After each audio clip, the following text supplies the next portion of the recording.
Assalamualaikum warahmatullahi wabarakatuh. Kembali jumpa dengan Master Caspleng di hari Jumat malam 17 Maret 2023. Mudah-mudahan kita semua tetap dalam kondisi sehat walafiat, jasmani rohani, lahir batin bersama seluruh keluarga besar kita masing-masing di seantero jagat raya ya.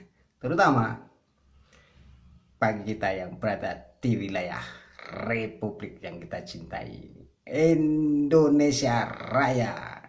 Tetap jaya dan merdeka ya.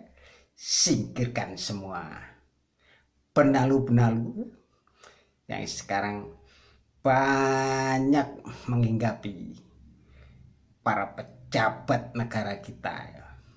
Tidak semuanya, tetapi yang terpampang akhir-akhir ini di media, baik media mainstream maupun media sosial ya, terutama dimulai dari media sosial, media kasak kusuk ya, tetapi merupakan representatif ya, representasi daripada beberapa pejabat negara yang memamerkan hasil karya panjang tangannya. Oke, kita akan kembali membacakan buku ya yang sudah kita baca dari studi 1 Suud Jatim beberapa hari yang lalu. Sekarang mari kita sambung lagi ya. Zionis, sebuah gerakan politik dan keagamaan, karya Eric Garudai, seorang warga negara Prancis. Kemarin kita sudah membaca terkait dengan mukadimah daripada buku ini ya. Sekarang kita akan melangkah ke pengantar dulu ya. Kita ke pengantar dulu ya. Oke, kita mulai saja ya. Bismillahirrahmanirrahim. Pengantar ya. Dalam buku ini kita akan menangani sebuah pokok pembicaraan yang terlarang dalam tanda petik, yaitu masalah Zionisme. Tidak banyak manusia yang membicarakan masalah Zionisme ini karena mereka ya, untuk membongkar ini memang sangat very dangerous. Dan negara Israel, yaitu masalah Zionisme dan negara Israel. Di negara Prancis Anda boleh saja melancarkan kritik terhadap dogma-dogma yang terdapat di dalam ajaran agama Kristen maupun segala macam dogma yang bertaburan di dalam pokok-pokok pikiran Marxisme, menyerang, sengit faham ateisme atau nasionalisme, mengutuk serta menyumpai rezim yang berkuasa di Uni Soviet, Amerika Serikat atau di Afrika Selatan, berkhutbah dan menganjurkan anarkisme atau monarkisme.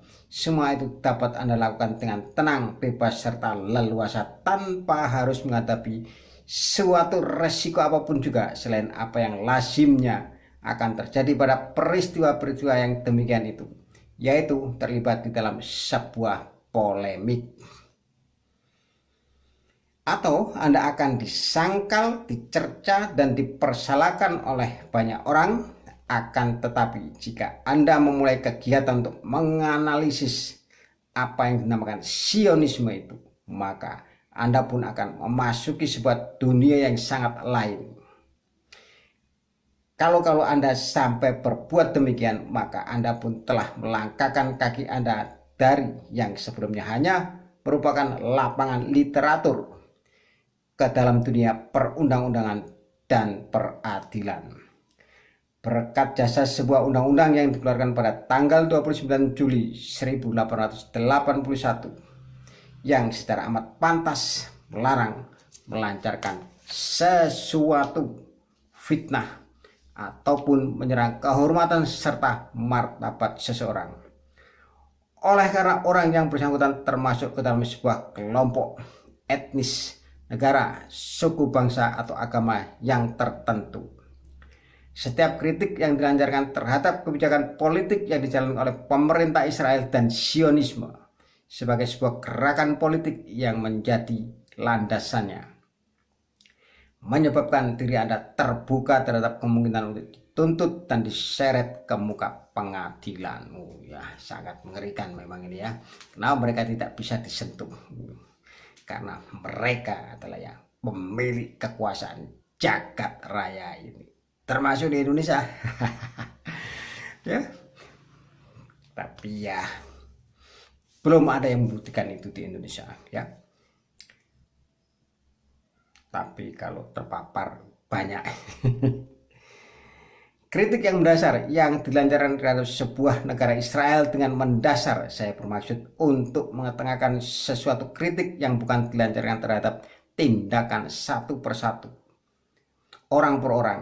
Kendati pun itu merupakan tindakan kejahatan, tetapi analisis yang semata-mata dilancarkan terhadap logika yang lebih mendalam dari sesuatu negara, yang didasarkan pada prinsip-prinsip yang dianut oleh Zionisme sebagai sebuah gerakan politik, akan menyebabkan Anda untuk merasa selanjutnya diperlakukan sebagai seorang nasi, dan bahkan lebih parah lagi, keselamatan jiwa Anda pun akan senantiasa terancam. Mengenai kebenaran tentang kenyataan-kenyataan perihal yang baru saja diketengahkan di atas tadi, pengarang risalah yang tengah Anda baca ini dapat memberikan kesaksian yang sebaik-baiknya. Karena semua itu memang telah pernah langsung dialaminya sendiri. Oleh karena itu, ia telah berani melancarkan kritik secara mendasar terhadap negara Israel yang berlandaskan Zionisme. Maka ia pun telah mengalami pengajaran, dituduh sebagai seorang penganut paham Nazisme, serta tidak jarang keselamatan jiwanya benar-benar terancam tindakan kekerasan orang-orang yang tidak menyukai segala permasalahan yang diketengahkan itu. Mekanisme apa sesungguhnya yang telah berhasil dengan baik menempatkan pengkajian Zionisme sebagai sebuah gerakan politik tersebut sampai kepada tingkat pertempuran dan bahkan perang agama? Sebenarnya semua ini berhasil dicapai melalui cara-cara serangkaian perpaduan pergeseran makna serta penggantian untuk mana Begin telah memberikan tandanya ketika ia mengumandangkan slogan yang berikut ini. Tidak ada suatu perbedaan apapun yang dapat ditarik antara anti-Israelisme, anti-Sionisme, dan antisemitisme. Slogan ini dengan cepat mendapatkan sambutan dari para orang-orang yang sepaham, untuk kemudian dikumandangkan ke seluruh penjuru dunia oleh para pemimpin organisasi Zionis sedunia. Oleh karena itu, sebelum kita mulai melaksanakan sesuatu pemeriksaan dan penyelidikan atas ideologi dan praktek yang dijalankan oleh Zionisme sebagai sebuah gerakan politik, maka terlebih dahulu kita harus secara ketat dan tegas menentukan batas dan ruang lingkup pokok permasalahan yang menjadi sasaran kritik kita itu. Ini dapat kita lakukan dengan memberikan batasan serta membedakan antara Zionisme sebagai sebuah gerakan keagamaan dan Zionisme sebagai sebuah gerakan politik, antara Zionisme dan Yudaisme, serta antara Israel yang disebutkan di dalam Injil dan negara Zionis Israel sebagaimana yang kita saksikan dewasa ini. Ya, itu tadi kata pengantar ya. Kita akan memulai ya bab pertama ya. Bab pertamanya ini kita akan mulai di video yang berikutnya. Oke. Zionisme sebagai sebuah gerakan keagamaan dan Zionisme sebagai sebuah gerakan politik. Nantikan ya, di channelnya Master Desplang di video yang akan datang. Kita bacakan pelan-pelan agar kita bisa memahami apa itu Zionisme. Dan juga kebetulan ya, belakangan belakangan di negeri kita ini juga mulai ramai terkait dengan perhelatan akbar sepak bola usia 20, di mana di situ juga ada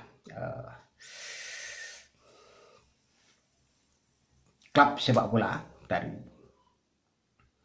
negara Israel, di mana kita yang tidak memiliki hubungan dan memiliki satu falsafah di dalam pembukaan Undang-Undang Dasar bahwa kemerdekaan adalah hak segala bangsa. Oleh karena itu, negeri kita tetap mengutuk atas tindakan agresi penjajahan yang dilakukan oleh kelompok sekutu. Sebab dari mana Israel bisa menjajah kalau bukan melalui sekutu ya. Nah, disitulah ada sebuah misteri-misteri yang sebenarnya sudah dibacakan di video-video yang telah lalu, yaitu terkait dengan buku berjudul Yahudi Menggenggam Dunia. Oke, demikian saja, mudah-mudahan ini bermanfaat. Mohon maaf segala khilaf dan kata yang tidak berkenan di dalam hati. Tetap jadikan Pancasila ini sebagai dasar, sebagai khilafah bangsa Indonesia, sebab Pancasila adalah khilafah rasa Nusantara. Oke, tetap dukung perubahan ya. Salam. Wassalamualaikum warahmatullahi wabarakatuh.